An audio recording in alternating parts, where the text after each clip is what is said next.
ಗಣಿ ಬಾಧಿತ ಪ್ರದೇಶಗಳ ಬಗ್ಗೆ ಕೊಪ್ಪಳ ಜಿಲ್ಲಾಡಳಿತ ನಿರ್ಲಕ್ಷ್ಯ ವಹಿಸಿದೆ.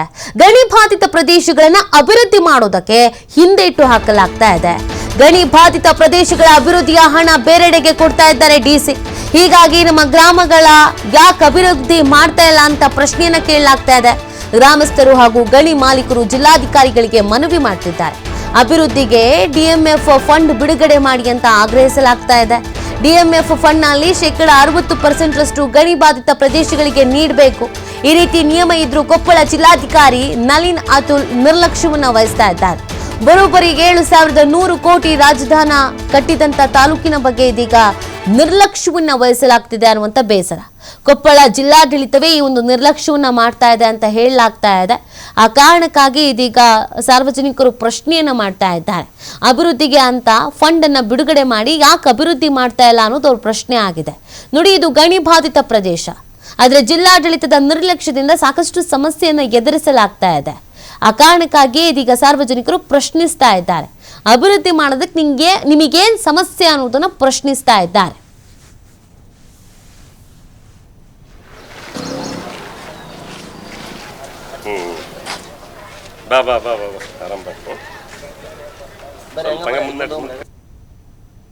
ಸಾಮಾನ್ಯವಾಗಿ ಒಂದು ಸರ್ಕಾರ ನಡೀಬೇಕಂತಂದ್ರೆ ಅದು ಸರ್ಕಾರಕ್ಕೆ ನೈಸರ್ಗಿಕ ಸಂಪನ್ಮೂಲಕ ರಾಜಧಾನಿ ಬರಬೇಕು, ಅಥವಾ ಕೆಲವೊಂದಿಷ್ಟು ಅಬಕಾರಿ ಇಲಾಖೆ, ಕಂದಾಯ ಇಲಾಖೆ, ಇದೇ ರೀತಿ ಗಣಿ ಮತ್ತು ಇಲಾಖೆಯ ಮುಖಾಂತರ ಸರ್ಕಾರಕ್ಕೆ ಬಹಳಷ್ಟು ಅನುದಾನ ಬರುತ್ತೆ ಮತ್ತು ಸರ್ಕಾರ ಬೊಕ್ಕಸಕ್ಕೆ ತುಂಬುತ್ತೆ ಅಂತ ಹೇಳ್ಬೋದು.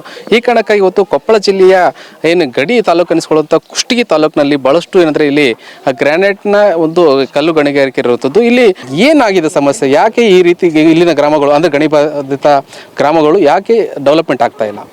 ಇದು ರಾಜಕೀಯ ನಿರ್ಲಕ್ಷ್ಯ ಅಂತಾನೆ ಹೇಳ್ಬೋದು. ಯಾಕಂದ್ರೆ ನಮ್ಮ ಹಳ್ಳಿಗಳು ಹೆಂಗಿದಾವೆ ಅಂದರೆ ತಾಲೂಕು ಮಟ್ಟದಿಂದ ಜಿಲ್ಲಾ ಕೇಂದ್ರದಿಂದ, ತಾಲೂಕು ಮಟ್ಟದಿಂದ 40 ಕಿಲೋಮೀಟರ್ ದೂರದಲ್ಲಿದೆ, ಜಿಲ್ಲಾ ಕೇಂದ್ರದಿಂದ 100 ಕಿಲೋಮೀಟರ್ ದೂರದಲ್ಲಿದೆ. ಆಮೇಲೆ ನಾವು ಪ್ರತಿಬಿಂಬಿಸ್ತಕ್ಕಂಥದ್ದು ಯಾವುದೂ ಇಲ್ಲ. ಬಟ್ ಈ DMFಗೆ ಏನಿದೆ ಒಂದು ಗೈಡ್ಲೈನ್ಸ್ ಇದೆ ಸರ್, 60% ಏನಿದೆ ಬಾಧಿತ ಪ್ರದೇಶಕ್ಕೆ ಉಪಯೋಗ ಆಗ್ಬೇಕಂತದ್ದು. ಆದರೆ ಇಲ್ಲಿವರೆಗೆ 1 ರೂಪಾಯಿನೂ ನಮ್ಮ ಗ್ರಾಮಕ್ಕೆ ಬಂದಿಲ್ಲ. ನಾನು ಕಲ್ಯಾಣ ಕರ್ನಾಟಕ ಗಣಿ ಮಾಲೀಕರ ಅಧ್ಯಕ್ಷ ಇದ್ದರೂ ಸಹ ನಾವು ಇದನ್ನು ಈ ಸಂಬಂಧಪಟ್ಟಂತೆ ಹಲವಾರು ಬಾರಿ ಮನವಿಗಳನ್ನು ಸಲ್ಲಿಸಿದ್ವಿ. ಆದರೆ ಅಧಿಕಾರಿಗಳ ನಿರ್ಲಕ್ಷ್ಯ ಅಂತಲೂ ಸ್ಪಷ್ಟತೆಯಿಂದ ಹೇಳ್ಬೋದು. ಯಾಕಂದ್ರೆ ಒಂದು ಮೀಟಿಂಗನ್ನು ಈ ನಮ್ಮ ಗಣಿ ಮಾಲೀಕರು ಕೂಡ ಆಗಲಿ ನಿಮ್ಗೇನು ಸಮಸ್ಯೆ ಇದೆ, ಬಟ್ ರೆವಿನ್ಯೂ ಕೇಳ್ತಾ ಇದ್ದಾರೆ, ತೊಂದರೆ ಕೊಡ್ತಾ ಇದ್ದಾರೆ. ಲಾಭಕ್ಕಂತೂ ಒಂದು ಪೈಸಾದಷ್ಟಿಲ್ಲ. ಅದು ಸಾರ್ವಜನಿಕ ಉಪಯೋಗ ಆಗಲೇಬೇಕು.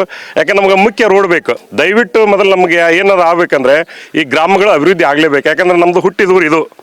ನಾನು ಆಗಿ 8 ವರ್ಷ ಆಯ್ತು ನಾವು ನೋಡ್ಲಿಕ್ಕೈತಿ. ಒಂದು ಬೇಜಾರು ಬಂದು ಹಳ್ಳಿ ಗ್ರಾಮಸ್ಥರಾಗಲೆಲ್ಲ ಬಂದು ನಮ್ಗೆ ಕೇಳಿದ ಏನು ಮಾಡ್ತಿದ್ರಿ ಕ್ವಾರಿಯವರು, ಪ್ರತಿಯೊಬ್ಬರಿಗೆ ಸಮಸ್ಯೆ ಇದೆ ಇದು. ಯಾಕಂದ್ರೆ ಮೂಲ ಸೌಕರ್ಯಗಳು ಇಲ್ಲಾಂದ್ರೆ ಮುಂದೆ ಮಾಡ್ಲಿಕ್ಕೆ ಹೆಂಗಾಗುತ್ತೆ, ಅದನ್ನು ಅವರು ಮಾನ್ಯ ಜಿಲ್ಲಾಧಿಕಾರಿ ಇದ್ರ ಬಗ್ಗೆ ಸ್ಪಷ್ಟನೆ ನೀಡಬೇಕಂತ ನಾವು ಗ್ರಾಮದ ಪರವಾಗಿ ನಾನು ಕೇಳಿಕೊಳ್ತೇನೆ. ಅದೇ ರೀತಿಯಾಗಿ ನಮ್ಮ ಇನ್ನೊಬ್ಬರ ಜೊತೆ ಅಲ್ಲಿ ಗ್ರಾಮಸ್ಥರ ಅವ್ರನ್ನ ಮಾತಾಡೋಣ.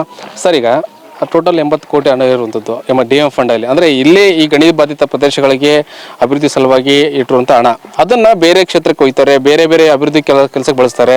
ಇಲ್ಲಿ ಅಭಿವೃದ್ಧಿ ಆಗ್ತಾ ಇಲ್ಲ ಅಂತೇಳಿ ಇಲ್ಲಿನ ಗ್ರಾಮ ನೀವೆಲ್ಲ ಹೇಳ್ತಾರೆ. ಏನಾಗಿದೆ ಸರ್? ಹೌದು, ಸತ್ಯ ಸರ್. ಇಲ್ಲಿ ಅಮೌಂಟನ್ನು ತುಂಬಿರ್ತಕ್ಕಂಥದ್ದು ನಾವು ಅಧಿಕಾರಿಗಳನ್ನ ಅವತ್ತು ಕೇಳಿದ್ವಿ ಸರ್.